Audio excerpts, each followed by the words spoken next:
पाकिस्तान में इस वक्त क्या हो रहा है, पाकिस्तान में हो क्या रहा है, इस हवाले से आज भी लोगों को इलाज जैसी जो बुनियादी सहूलत है और ज़रूरत है उसका हक तक मुयस्सर नहीं है। हालांकि हक है इन लोगों का, मुयस्सर भी होना चाहिए।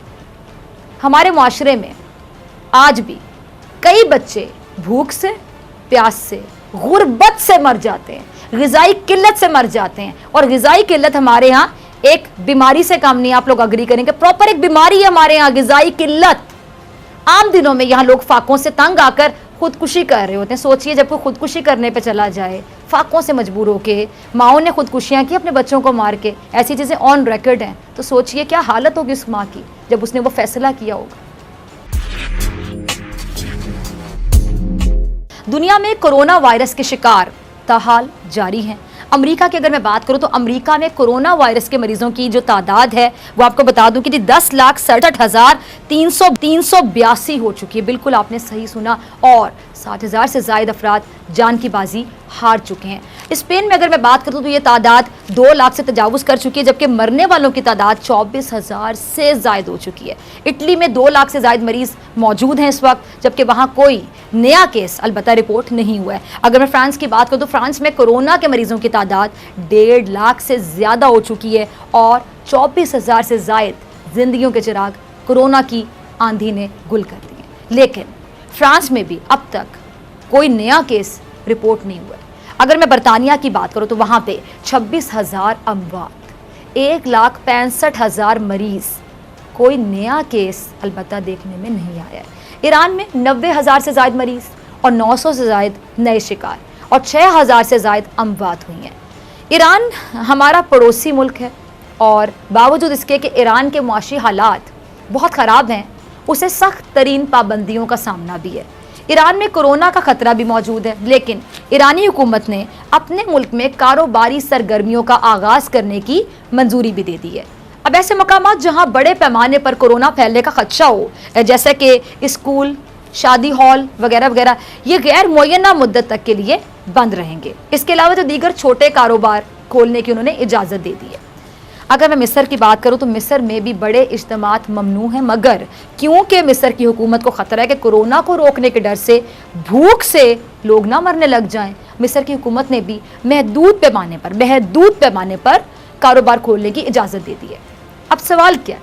सवाल ये नाज़रीन कि जब इन दोनों ममालिक को मालूम है कि कोरोना का ख़तरा मौजूद है, लेकिन इसके बावजूद वो क्यों लॉकडाउन में नरमी की तरफ जा रहे हैं?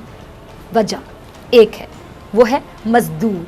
अब ज़रा गौर से सुनिएगा, मजदूर वो तबका है जो इस मुल्क का सबसे गरीब तबका है। हमारे मुल्क में भी ये तबका मौजूद है, जिसे कोरोना की वजह से सबसे ज़्यादा मुश्किलात का सामना करना पड़ा। हमारे मुल्क में ये दिहाड़ीदार तबका हर आफत, हर मुसीबत और हर बीमारी में सबसे ज़्यादा मुतासिर होता है। आप मेरी बात से अग्री करेंगे।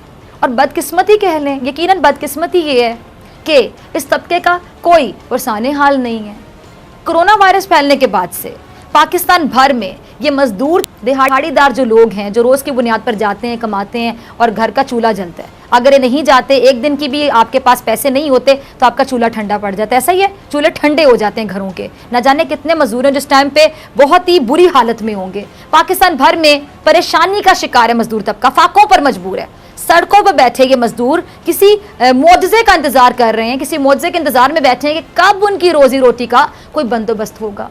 विफाक और सूबाई हुकूमतों ने ऐलानात तो बहुत किए और बेशक कई जगहों पर अमल भी किया होगा, इमदाद भी गई होगी, राशन भी तकसीम किया गया और पैसे भी तकसीम हुए, लेकिन जो हमारे मुल्क में जमहूरियत का तसलसल रहा है, उस जमहूरियत में जमहूर को बहुत कम देखा गया है, बहुत कम सुना गया है। यही वजह है कि ये तबका तमाम तर ऐलान के बावजूद, तमाम तर दावों और वादों के बावजूद फाकों पर ही मजबूर है, बेरोजगार बैठा है। कोई भी फैसला करते हुए इस बात का ध्यान रखें कि उस फैसले से जो आप करने जा रहे हैं कोई और मुश्किल ना खड़ी हो जाए, यानी एक मुश्किल को हल करते करते दूसरी मुश्किल सर पे ना पड़े। ऐसा ही कोरोना पाकिस्तान में आया, अब जब आया तो फैला भी, लेकिन अल्लाह का शुक्र है कि उस पैमाने पर नहीं फैला जिसका तसव्वुर किया जा रहा था, या बहुत से ममालिक में जिस तरह फैले। अल्लाह का लाख लाख शुक्र है। बेशक इससे एहतियात बहुत ज़रूरी है और ऐसे फैसले भी करना लाजमी है जिनके बायस कोरोना के फैलाव को रोका जा सके, लेकिन भूख से बड़ा कोई मसला नहीं होता। पेट तो सबको लगा है, खाना तो सबको चाहिए, रिस्क तो सबको चाहिए। भूख से बड़ा मेरे मुताबिक कोई मसला होता ही नहीं है, भूख से बड़ी कोई परेशानी होती ही नहीं है, भूख से बड़ी कोई आफत नहीं है, भूख से बड़ी कोई ज़रूरत नहीं है, और भूख से बड़ी कोई मजबूरी भी नहीं होती। और हमारे हाकिमों को ये मालूम होना चाहिए कि हमारे माशरे के ज़मीनी हक़ाइक़ आखिर क्या हैं। हवा में बातें तो सारे कर लेते हैं, ज़मीनी हक़ाइक़, ग्राउंड रियलिटीज़ को भी मद्देनज़र रखा करें ना, सामने रखते हुए बात करें, फिर लग पता जाए। हमारे माशरे में आज भी तरक्की का नाम 2 वक्त की रोटी, कपड़ा और मकान को ही कहा जाता है। हमारे माशरे में आज भी लोग मजदूरी करते हैं 3 वक्त का खाना खाने के लिए। खाना ही पूरा हो जाए तो बड़ी बात है। हमारे माशरे में आज भी लोगों को इलाज जैसी जो बुनियादी सहूलत है और ज़रूरत है उसका हक तक मुयस्सर नहीं है। 2 गज ज़मीन के लिए भाई दूसरे का कत्ल कर देता है, कुत्ता काटे तो दवा नहीं मिलती, साफ पीने का पानी शायद जन्नत में ही दस्तयाब होगा। बेरोज़गारी में पहले ही काफ़ी चुका है, और इन हालात में कोरोना वायरस हमारे घर के दरवाजे पर दस्तक देता है। अगर इस वायरस से बचाव के लिए सख्त तरीन लॉकडाउन कर भी दिया जाता तो क्या दीगर जो मसाइल हैं, दीगर जो वबाएँ हैं, दीगर जो बीमारियाँ हैं, दीगर जो मुश्किलात हैं, उनकी वजह से जो हालात पैदा होंगे, क्या वो काबू किए जा सकेंगे? बिल्कुल भी नहीं, इम्पॉसिबल, हो ही नहीं सकता। कैसे करेंगे काबू, बताएं ज़रा। इस कोरोना वायरस ने ना सिर्फ लोगों को बीमार किया बल्कि उनको बेरोजगार किया, और बड़े पैमाने पर बेरोजगार किया, बड़े पैमाने पर फाकों पर मजबूर किया, और हालात अब यहाँ तक आ गए। ये ज़रा देखिए, देखा आपने मुल्क के तमाम शहरों में, तमाम सूबों में जो इंसान ज़रा सी भी इंसानियत रखता होगा ना, यकीन जानिए आप दीद हो गया होगा देखने के बाद ऐसा ही है। मतलब हम शुक्र है इन हालात में नहीं है, लेकिन इंसान होने के नाते हम इनकी तकलीफ को एटलीस्ट समझ तो सकते हैं। अगर हम समझ भी नहीं सकते तो यकीन जानिए आज से आप लोग बाकायदा ये सोच लें कि आप इंसान नहीं हैं। मुल्क के तमाम शहरों में, सूबों में इस मजदूर तबके के हालात यही हैं जो आपको दिखाए हैं मैंने, यही हैं जो मेरी टीम ने चला के आपको दिखाए हैं। ज़्यादा मुख्तलिफ नहीं है, शायद इससे भी ज़्यादा तकलीफ दे होंगे। वो अगर मैं दिखाती आपको तो फिर सोचिए कि क्या हालत होती देखने वालों की। लॉकडाउन जिससे जो तबका सबसे ज़्यादा मुतासिर हुआ है वो यकीनन यही तबका है, ये बेचारे दिहाड़ीदार मजदूर। ये कहाँ जाएं? मजदूर तबका कहाँ जाएं? होना तो ये चाहिए था ना कि विफाक और सूबाई हुकूमतें मिल बैठकर इस तबके के माशी तहफ़्फ़ुज़ के लिए कुछ करती, लेकिन यहाँ पे एक दूसरे पर इल्ज़ाम तराशे और से किसी को फुर्सत हो तो कुछ करे। चले शुक्र है कहीं ना कहीं एक दूसरे की बात समझने की भी नौबत आ जाती है, लेकिन कब तक, वो कब तक रहे? मैं तो दुआ मांगती हूँ जब कभी एक पेज पे आते दिखाई देते हैं तो मैं कहती हूँ अल्लाह करेगी एक पेज पे रहे, अब कुछ अरसा तो रहे। अब अगर इनके माशी तहफ़्फ़ुज़ के बारे में नहीं सोचा गया, क्या हुआ? इस अहम तरीन मसले पर भी विफाक की समत अलग थी, और सूबों की अगर मैं डायरेक्शन की बात करूं वो बिल्कुल अलग थी। वो इधर जा रहे थे, वो उधर जा रहे थे।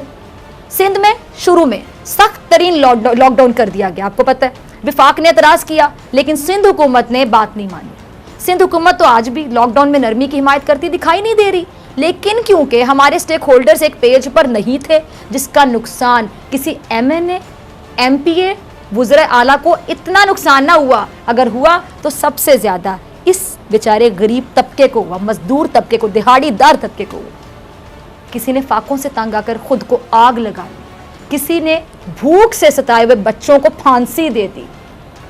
जब ऐसी खबरें आप पढ़ते हैं, सुनते हैं, सोचिए, दिल पे हाथ रखिए और मुझे बताइए कैसा महसूस होता है कि भूखे बच्चों को भूखा देख सके कोई माँ बाप और फांसी दे दे कि जाओ बेटा एक ही दफ़ा जान छूटे तुम्हारी। किसी ने जहर खा लिया, कोई मरने की दुआएं मांगने लगा, कोई मौजज़े का इंतजार करता दिखाई दिया। विफाक और सूबों को इस लड़ाई में सबसे ज़्यादा, ये जो विफाक और सूबों की लड़ाई, इसमें सबसे ज़्यादा पिसने वाला तबका ये मजदूर तबका है। अफसोस का मुकाम है कि आप कुछ कर नहीं सकते, आप इनकी तकलीफ भी महसूस नहीं करते। मैं क्या लफ्ज़ इस्तेमाल करूँ जो इनकी तकलीफ महसूस भी नहीं कर पाता। यही तबके, और आज भी जब हर मुल्क अपने वसाइल को देखते हुए कोरोना जैसे खतरे से निमटने के लिए, अपने अवाम को रिलीफ देने के लिए, अपने लोगों को बचाने के लिए इकदाम तो करने हैं, जाहिर बात है, एहतियात भी करनी है। अब क्या किया जा सकता है? एक वबा है, पूरी एक आलमी वबा है जिसने पूरी दुनिया को लपेट में लिया हुआ है, लेकिन उसके लिए कोई आपने हिकमत अमली तश्कील देनी है। पाकिस्तान में इस वक्त क्या हो रहा है? पाकिस्तान में हो क्या रहा है इस हवाले से? जहां पाकिस्तान में एक जाहिल हुक्मरान इमरान खान की शक्ल में मिला है, उसने अपने से भी बड़ा जाहिल गवर्नर बनाया है सिंध का, जिसने आज सिंध में रहते हुए सिंधियों की बेइज्जती करते हुए उनसे कहा है कि वो अनपढ़ जाहिल है, इस वजह से वो मुझसे मिले और मुझे कोरोना लगा। मैं डिमांड ये करता हूं कि ये तसुबी गवर्नर माफी मांगे सिंधियों से।